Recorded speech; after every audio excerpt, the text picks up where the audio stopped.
Why are you so quick to give up these days? Why are you so tempted to throw in the towel once again on the only life that you've got? When you're sitting here full of incredible potential, incredible power, incredible experience, incredible knowledge, wisdom, and understanding.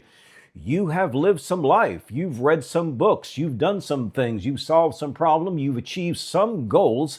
You're not a failure. You're not by any means someone who was born to lose. It's got nothing to do with any fate or determination. See, a lot of people think that way. They think, well, my mom was this way. I heard my grandfather was this way. Oh, I've got an uncle. He's been in jail, so I'm going to end up in jail. I'm going to end up a failure. I'm never going to do anything right. I'm never going to achieve anything great. That's for other people. It is not for me. This is the chatter. This is the negative narrative that runs ceaselessly in our minds. It is the one we're going to have to change. See, so much of your life is lived in what we call the meantime, the meanwhile, and it's broken up by these highlights in life that are both positive and negative. And if a lot of those highlights in your life tend to be in the negative column, guess what? That's how you interpret the overarching theme of the story of your life. If all of those highlights have been negative, you're going to interpret that as the overarching story of your life. And you can't do that because there are new chapters to be written. And if we change you and we change your outlook, not only on the future and not only on yourself now, but also your past, then we can transform your future, and it hasn't even gotten here yet. I always say it this way. Why don't you go ahead and change what you're so convinced is going to happen? We all predict the future by relying upon the dictates of the past. But you can change that. You can change what you believe about yourself, and you can start writing new chapters in your life. It's really not all that difficult. It all begins with literally your next thought. What's it going to be? Are you going to see yourself as a conqueror? Are you going to see yourself as an overcomer? Are you going to see yourself as victorious, as a champion, as someone who achieves, as someone who is not so easily knocked down by life?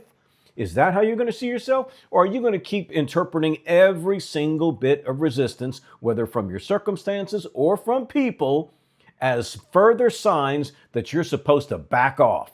That's what people do. They interpret resistance as signs or indications that they need to back off. You're pushing too hard. If you just lay back and just accept things as they are and learn to be content with your present circumstances, then life's going to stop messing with you. People are going to finally leave you alone.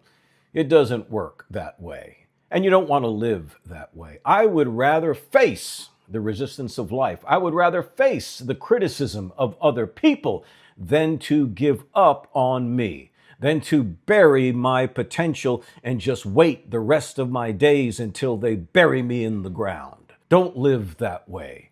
Understand that you are called to something so much greater than what you are right now. And again, it doesn't matter. I don't care how long you've been on this planet either. It does not matter what your past has been like, because your past, for the most part, is the end result of the decisions that you made, the actions that you took, and the actions that you refused to take.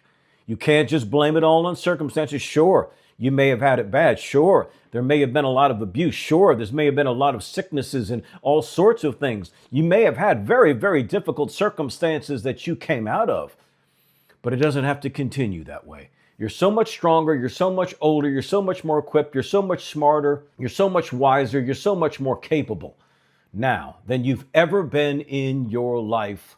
Let's begin anew. Let's clean the slate.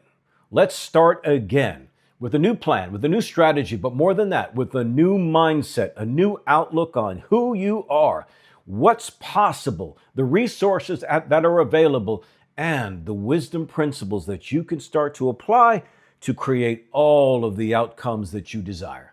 Can you dig that? I hope you can. This is CJ, the Metal Motivator. And remember, in whatever you do, don't suck metal up.